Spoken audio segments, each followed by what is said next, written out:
I'm your host, Rob Carbone. This is BD4. Barrett from Shakin' Big, gets a three. Tantalizing the crowd was Barrett. Oh, hang on to the roof. Goodbye. Anthony for three. That one goes down. Gotta put four fingers up when Torres comes to the plate. The wall.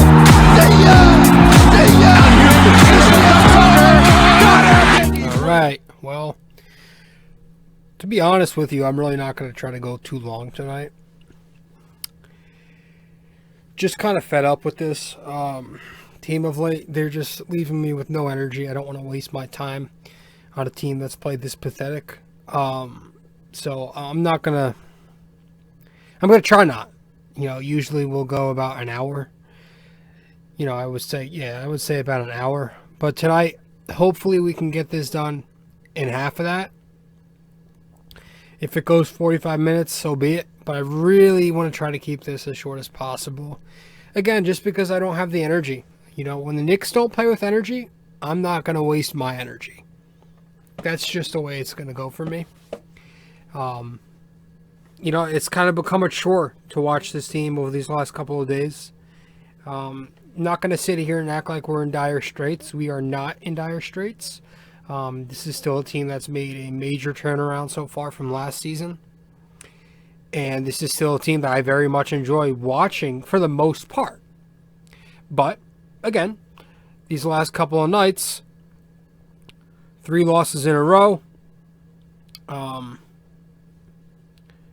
It's just not exactly been the Knicks that we're used to. They're not playing with that same pizzazz. Julius Randle has, I don't know if it's the thigh injury. Maybe he's gassed. Maybe it's catching up to him because I think he leads the NBA in total minutes by far, too. He doesn't look the same out there. He just hasn't been the same player this half. His field goal percentage has tanked from the start. From the first, you look at the first half percentage compared to his field goal percentage now in the second half. You compare the two, they're drastically different. So maybe it's the minutes catching up to him. RJ Barrett's kind of been up and down lately. Another single-digit per points effort from him. 2 out of the last 3 now. Same problems here with these fixed rotations where Tom Thibodeau just doesn't really go with the hot hand, and he's not about the flow of the game, but rather what's on the script. They're fixed rotations. It's robotic. It's gotten to me at this point. I've been bugging out about it all season long, but I'm at the point where it's gotten to me, where I'm not even going to bother wasting, it's all neutral to me. I'm whatever about it now. I'm just going to sit here and watch this happen, and it's hard. These last couple of nights, if you've, seen me physically watching these games, especially tonight, I didn't have emotion. I was getting up when we were playing well. One second. I was getting up when we were playing well, but as soon as we started,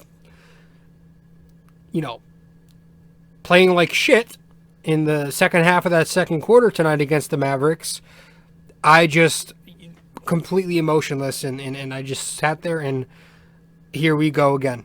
I know exactly what the issues were going to be, and to be honest with you, it wasn't even rotations tonight. I want to get into it more later, but tonight it was just not going to Obi Toppin when he was actually hot for a change. So we're going to get into that. I do want to recap the Wolves game a couple nights ago, but hope everybody's doing well. I'm your host, RJ Carbone. Welcome to the podcast. Welcome to BD4, where there's no better way to get your Yankees and Knicks analysis. So we're going to try to go short tonight. We always say that, and we end up going the full hour, but hopefully we can keep it at 30 to 45 minutes tops. Hope everyone's healthy. Hope everyone's safe. Hope everyone's having a good time tonight. Tonight is a Friday. As I speak, it's a Friday, April 2nd. Hope everybody had a good It's April Fool's Day on Wednesday. People celebrate that. I don't know. Yeah, that's pretty much the rundown, guys. I'm trying not to, again, waste my energy if they're not going to waste their energy on the court, or if they're going to be wasting my time playing with no energy on the court, then I'm going to be the same.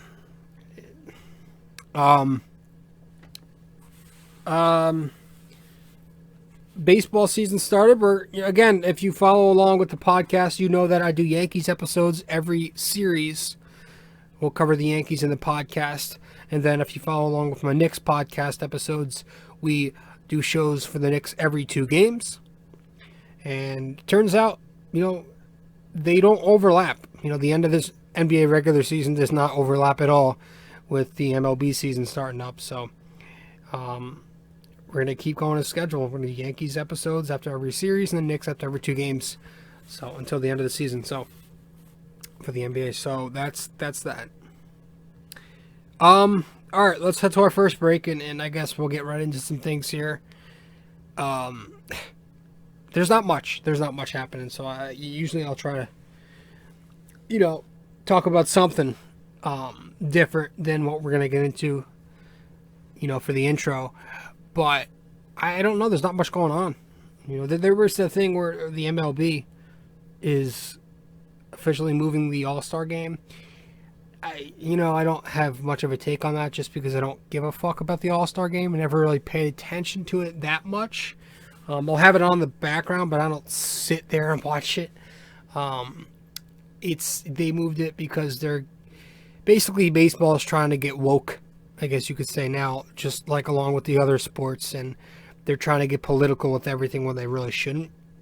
And the thing that bothers me is I don't like when any sport gets political, but the thing that bothers me is why does it always have to be that one side? They're always taking that one side. It's politics is a thing. If you're going to go into politics, it's a thing where there's obviously 2 sides, right? There's this side and there's that side. But it's like with every big, sport that gets into politics, they're always taking that one side and they're forcing it on others. And it's like they act as if you're not supposed to have an opinion on the other side. And that's, I think, what bothers me even more that they're getting into politics, is that they're force-feeding you left side propaganda. And yeah, I said it. I'm kind of fucking tired of it. But I don't want to get into that too much because I could go on and on about how I feel as somebody who's not left. All right, let's head to break. And when we get back from the break, we'll get right into the thick of things here with the Knicks. And again, we will try and keep this as short as we can. So we'll be right back.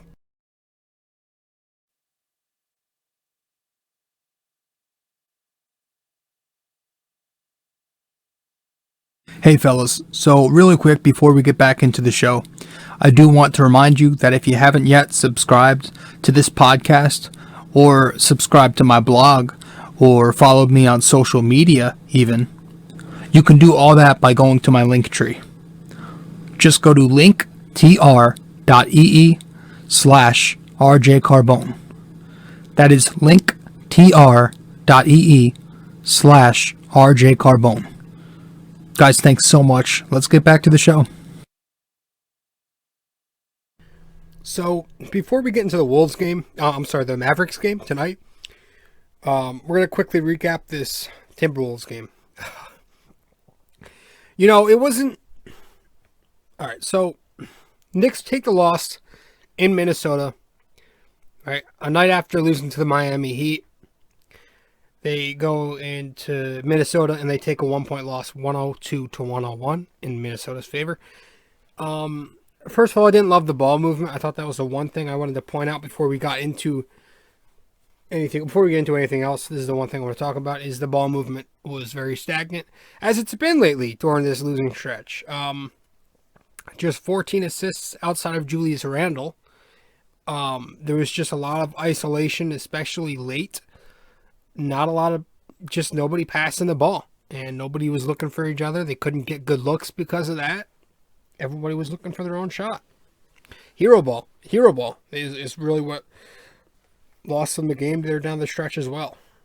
The they were looking good early on, at least in transition. Like, they need to run more. They really need to run more. And they had 18 fast break points, but it could have been a lot more. It's not like they don't have a ton of personnel for it, but they have Derrick Rose.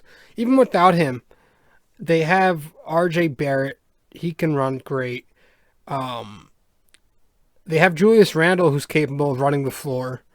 You know, they need to run more. I felt like they should have done that a lot more against the Wolves.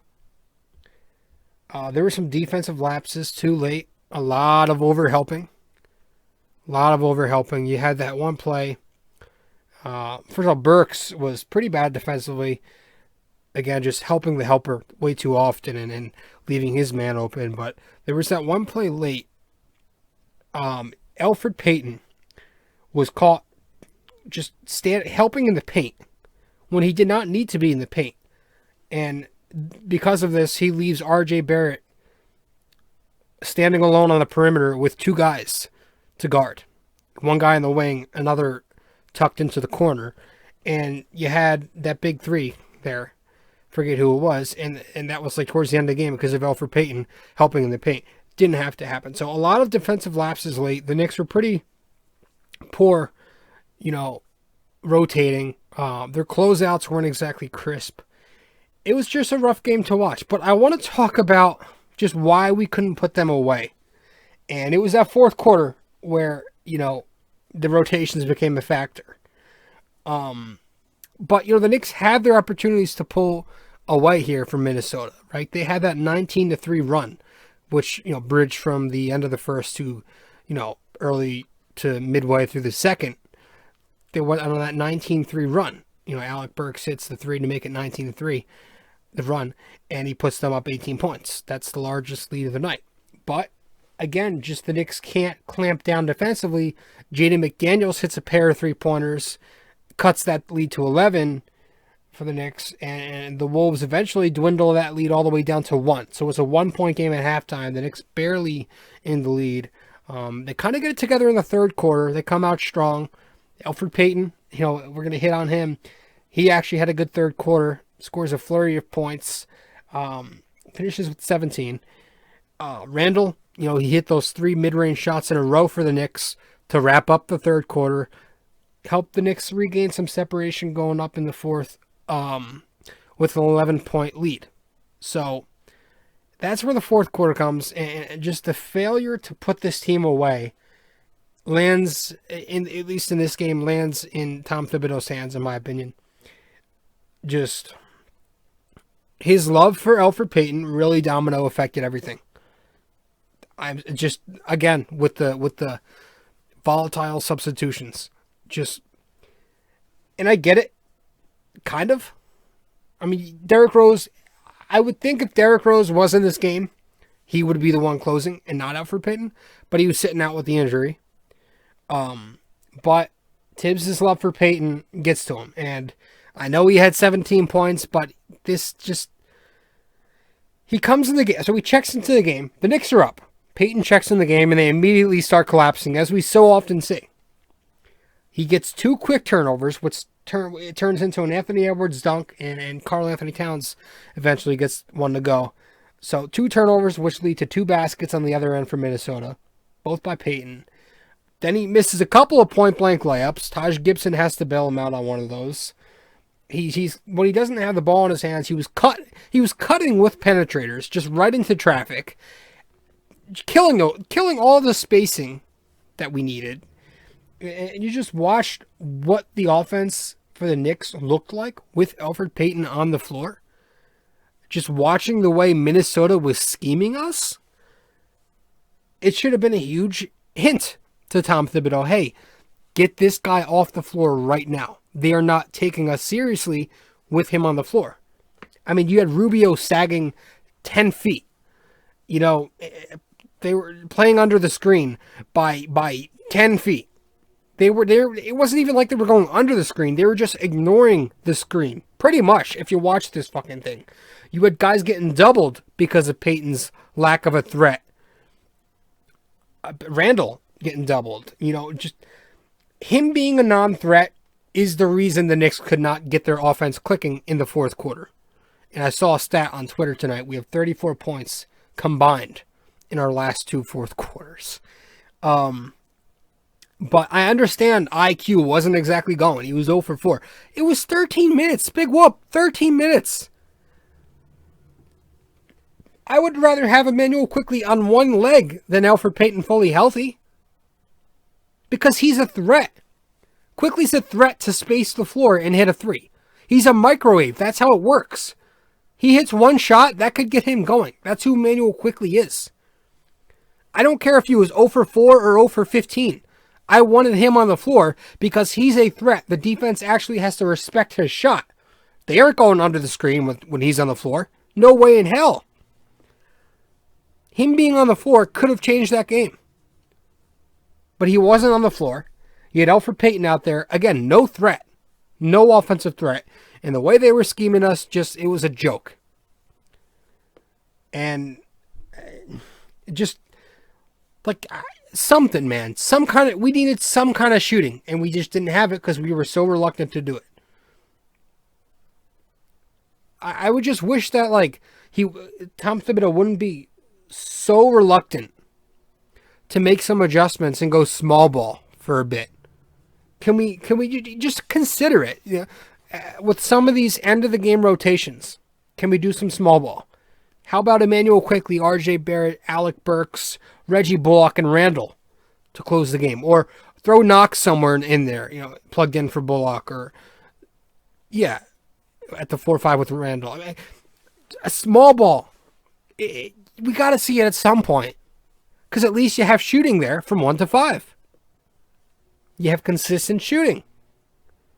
But these lineups with Elfrid Payton, not only just they get us off to bad starts, but keeping him in there for so long in these third quarters, or again, like in this Wolves game, having him in there at the end of the game in the crunch time lineup, just no. I mean, you go back and you look at our biggest wins of the season, they've all came with Elfrid Payton on the bench late. Alec Burks is in there at the point even sometimes. He's a big plus-minus guy. Elfrid Payton's the opposite of that. When Derrick Rose is healthy again, he probably would have been on that floor Wednesday night. Why can't Quickley play minutes even when he's... Payton gets 25 to 30 minutes on most nights, even when he's not playing exactly great. Why does Emmanuel Quickley have to go off to get minutes? He needs to start getting the leash that these veterans are getting. He should be getting 25 minutes whether he plays well or not. He needs to learn. He needs to be out there. He's a threat. He's a streaky microwave scorer. Okay, he can get hot anytime. An 0 for 4 could quickly turn into a 2 for 5 or a 3 for 6 within the snap of a finger. Make a shot, he gets going. He just needs to see the ball go in the hoop. That's who he's been this year. So I don't understand why he's so reluctant to make the switch here. He's keeping this guy Payton in the lineup, and Payton was back out there tonight in the starting lineup. So that told me one thing. If Payton was in the lineup tonight, after that egregious fourth quarter that we had against Minnesota, he's never going to make this change. People were saying, relax, it's going to come. He's going to put somebody else out there at point guard. I call total bullshit. Bullshit. If we're about 50 games in, I think 49 now, he's not going to fucking do it. This is his guy. I don't know what it is. Is it ego? Is it politics? Is it personal feelings? Is it nudes? I don't fucking know. But it's happening.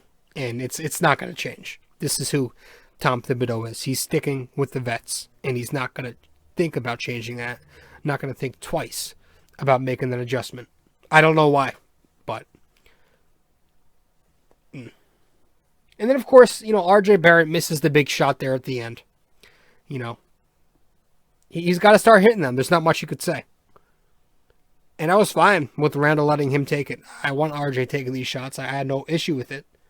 He's just got to learn. He's got to start hitting them. Wasn't a good look. Kind of like a step back fader. But,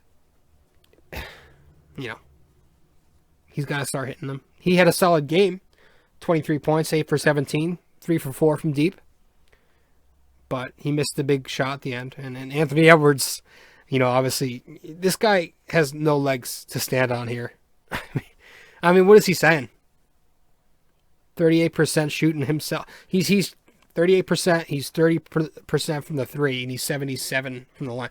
He's every single category below R.J. Barrett.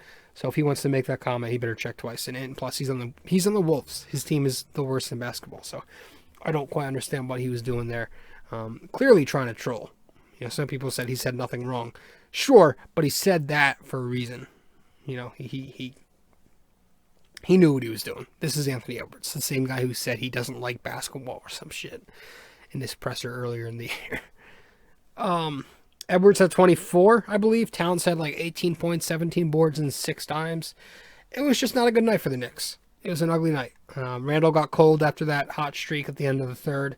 Didn't have it in the fourth. His energy, just like tonight, lately, has been pissy and miserable. I don't like it. Maybe it's the fucking hair.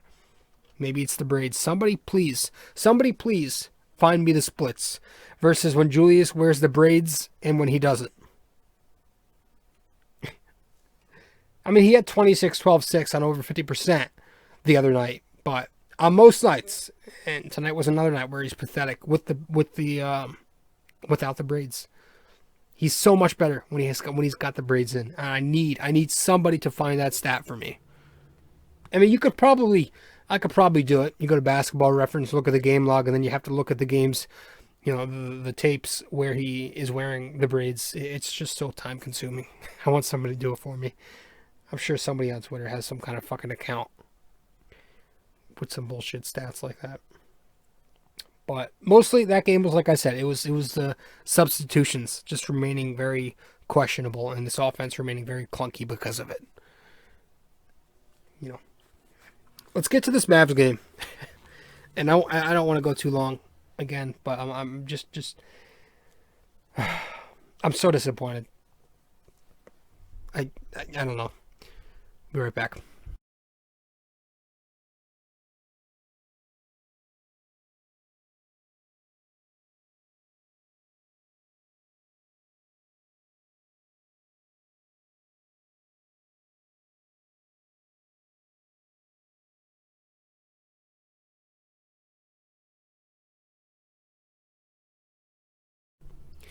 I mean, honestly, man, to be honest with you guys, there's not much to go over in this Mavericks game. Now, I'm recording this one not even an hour after the game has been finished. Usually when the game finishes, I'll take some notes for about an hour and make sure I have everything prepared. But I'm straight off the top of my head for this Dallas Mavericks game. I just didn't, I don't have the energy to really dissect it. They're not going to provide energy. I'm not going to give energy on them. It was a great, first quarter and a half. The Knicks looked pretty good. They were playing really good defense. They forced about 6 air balls. KP had a couple. Luka airballed the free throw. The Knicks fans were in KP's head. I mean, Tingus Pingus was just a mess in that first, 17 or 18 minutes. But then, midway through the second quarter comes, following that timeout. Well, the Knicks were in that position where they had a 13-point lead about midway through the second. Just playing really good. Again, Tingus Pingus, bricking everything. Obi Toppin on fire. The second unit playing really good with Obi Toppin. So,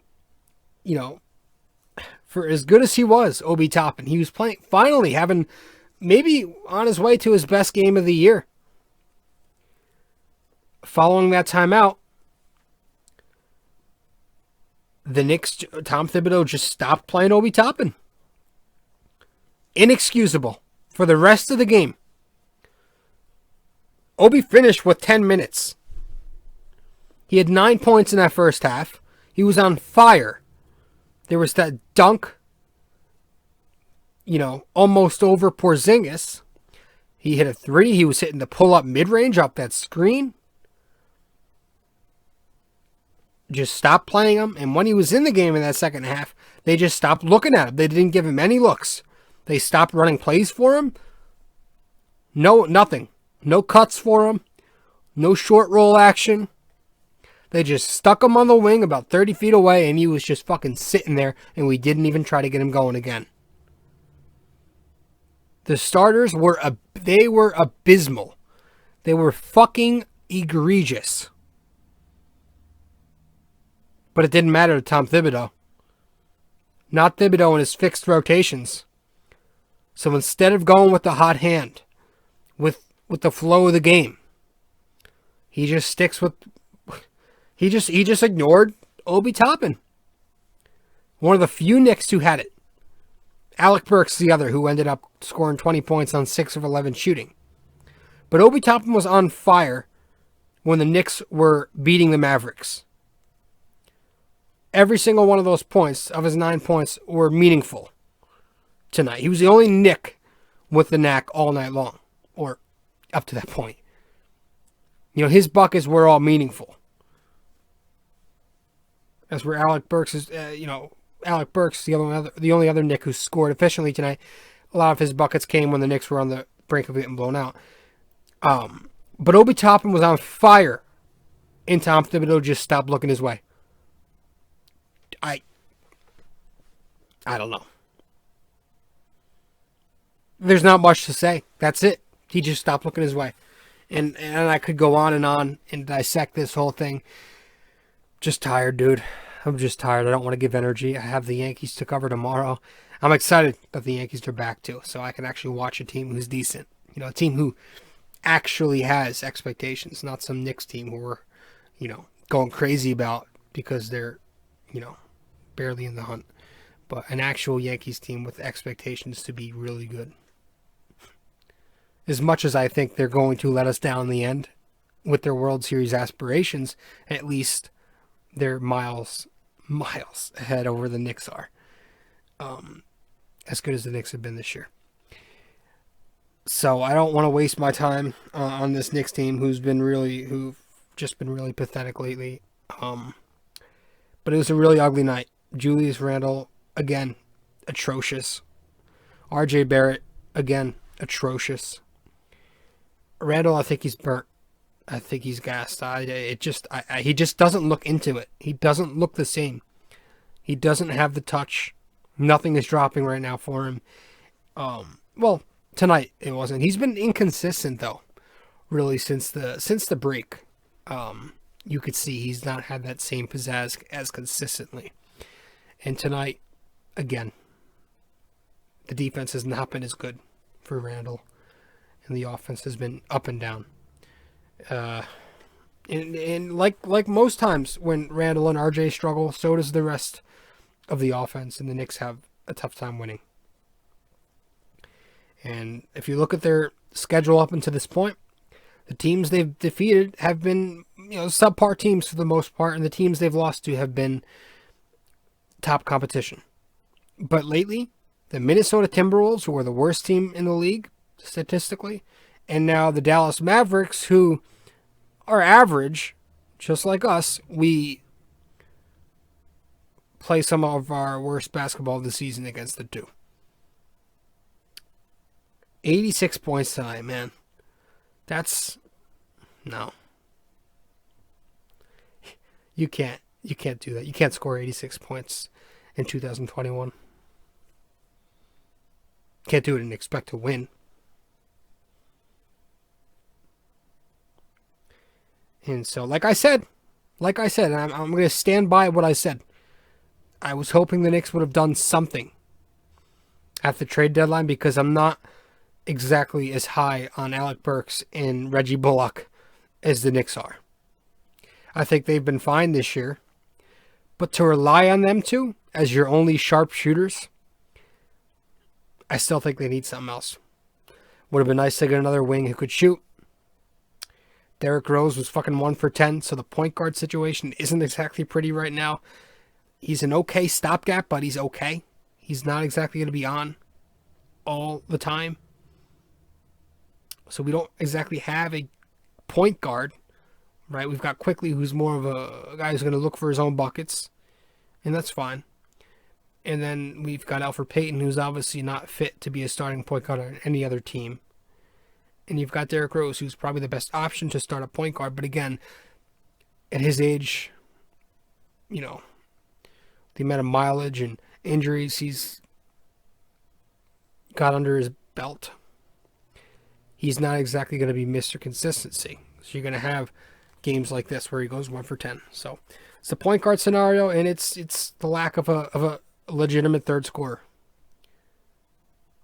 that continues to be an issue for this team.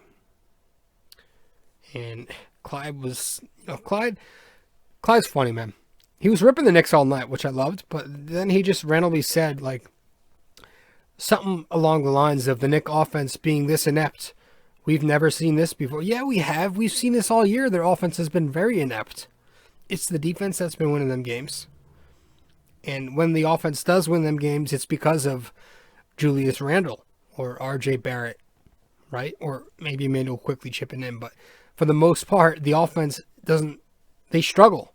It's a chore watching this offense generate buckets sometimes because it's really difficult for them to create easy looks. They don't have that creator, and they don't have the consistent shooters. And they have some shooting, but they don't play them. Kevin Knox isn't in the rotation. You know? The guy who's shooting 40% from 3 isn't in the rotation. Your worst shooter on the team is your starting point guard. He's out there every day. So, there are ways to adjust it and make it better, but we don't do it. Just a fan with an opinion. That's all I am. And it's not getting easier, man. I mean, these have been really fucking easy games. That's what's the most frustrating thing about it. For the most part this season, we've been exactly how you want a 500 team to look, which is you try your best against the elite competition and you take care of the teams you're supposed to beat. That's what we've been doing for the most part. But now we're dropping games against teams we need to beat. And we only have, for the most part, we've got some tough competition coming up next. We've got the Nets coming soon. We've got the Celtics coming soon. The Raptors. Those are 3 teams in the Atlantic. And we're not good. Our record versus the Atlantic is not good. Got the Lakers not long after those teams. Clippers after them. It's not like we're going to get second chances here to beat the Wolves and another chance against them. No. For the most part, man, we've got top Western Conference teams, top Eastern Conference teams coming up. We have the second toughest schedule in the East from here on out. That's what Han said tonight on the pregame. So, I don't know, man. I'm not going to sit here and I'm just tired of playing the game. Oh, I'm just happy we're in this position. I'm not playing that game anymore, man. We are officially... We're in this mode where I want to make the playoffs at this point. I want to make the playoffs.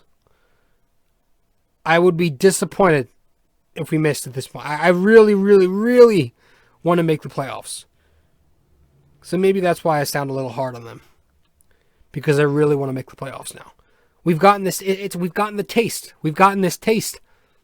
Why can't we just, maybe I'm greedy here, but I want to make the playoffs. You've teased us all year. Let's not start hitting this skid and falling. Now, I think we're number 8 now. I have to check. But we're not far from dropping into one of those play-in spots. And I do not want to be there. I do not want to be in one of those 2 play-in games. I do not. I want to be above there. I would prefer we be top 6 here. Top 6 is my ideal scenario. But the Knicks lose tonight. Kristaps Porzingis, after a rough first half, ends up I don't know how much he had, but he ends up cooking later in the third. And the Mavericks just cooked the Knicks. Luka hitting that dagger in the fourth off the bank. And the Knicks end up losing. And, they have every right, Mavs fans, to be trolling the Knicks right now. Because the Knicks fans would have done exactly the same and more. Because the Knicks have a large fan base. And Dallas has about 6 fans. But the Knicks fans, I'm sure the Knicks fans would be trolling tonight if we took this Vic. Could you imagine? Randall greater than KP. KP soft. Tingus Pingus. I'm sure we would have went off. But you got to take, if you what's that saying? You can give it, you got to take it, or some bullshit like that. I don't know. But yeah, these rotations suck. Insanity is doing the same thing over and over again and expecting the same result, right? That's another cliche I like to follow. I don't know. It is true though. We keep asking Thibs to make these adjustments, but tonight you can't even blame the point guard position. You can't blame Elfrid Payton. He was actually one of the few who were over 50%. He was 3 for 6. But it was just Thibodeau not sticking with the hot hand. And just going with the fixed 2K-esque rotations that the script said to go with. Very Aaron Boone-esque. All right, guys. Again, I think that's going to be it. We'll get to the question of the day. First, we're going to hit this plug.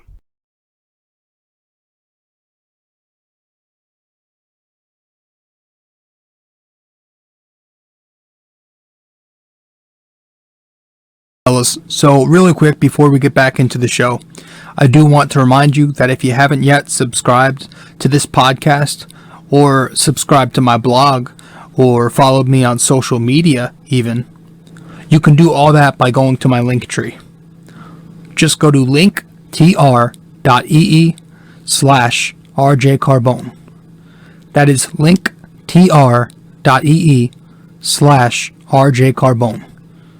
Guys, thanks so much. Let's get back to the show. All right, so in episode 225 of the podcast, last episode, I asked you guys, how many 82-game seasons did Allen Houston have as a Knick? And the answer to that question, 3. He had 3 82-game seasons as a Knick. He was an Iron Man. RJ Barrett has played in all 49 for the Knicks, knock on wood. Was questionable entering this one with the ankle, but he ended up playing it. Maybe that was a reason why he was so pathetic, was that he was playing hurt. All right. Tonight's episode 226, our NYK question of the day. On this day, April 2nd, in 2013, the Knicks defeated the Miami Heat behind Melo's big game. Melo led that game in points. How many points did he score? All right, so let me say it one more time. On this day, April 2nd, back in 2013, the Knicks defeated the Miami Heat behind Melo's game high in points. How many points did Carmelo Anthony score? All right. So that's our NYK question of the day for this episode, episode 226 of the podcast of BD4, where there's no better way to get your Yankees and Knicks analysis. This episode is sponsored by Anchor. Best way to make a podcast. You can do it straight from your phone or on the computer. Anchor will pay you for reading this advertisement like I'm doing right now. If you want to make a podcast on Anchor and get started, go to anchor.fm or download the Anchor app. Guys, thank you so much for tuning in. If you haven't subscribed yet to this podcast, be sure to do that right now. You can find us on all the platform feeds, the podcast feeds, those different platforms for your shows, like Apple Podcasts. If you find wherever you get your podcasts, most likely we are on that feed. Spotify, SoundCloud. The video version of this podcast is up on YouTube, so comment, give us a like, subscribe to it on there. Share us. download this podcast if you want. Thank you guys so much. Thank you. I really appreciate those who do tune in. Again, all 2 of you, I really appreciate that. So, that's all we've got. Don't wanna, I could go on, but I just don't have the energy, man. When they play like this, man, it takes a lot out of me. So hopefully they can get back at it. And we've got the Detroit Pistons. We have a back-to-back. So we've got the Detroit Pistons. I say tomorrow on Saturday, but as you are listening to this, it is probably Saturday. So Detroit is the next one up for us, and we've got to take that. You can't lose to the Pistons. We've done a pretty good job of beating the Pistons. So hopefully we can do it again. It is a back-to-back, and I think they're getting Killian Hayes back. So, got to take care of them.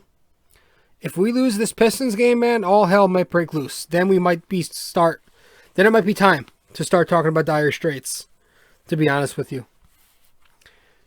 So let's beat the shit out of the Pistons. And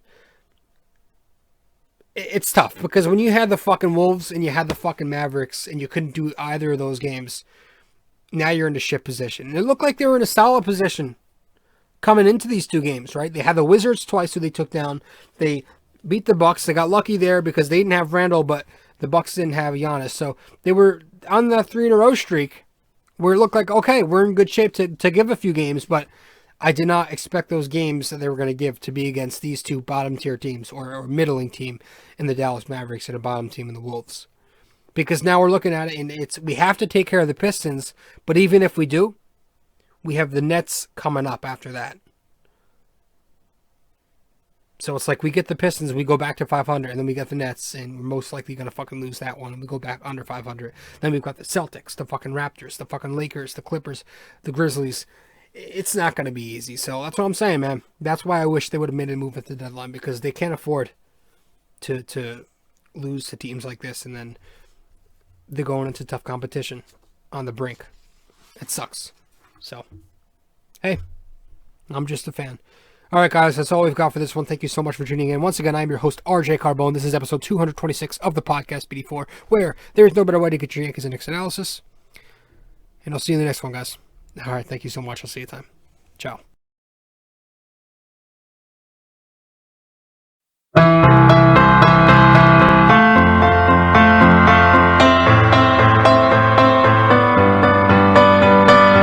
This podcast is sponsored by Anchor.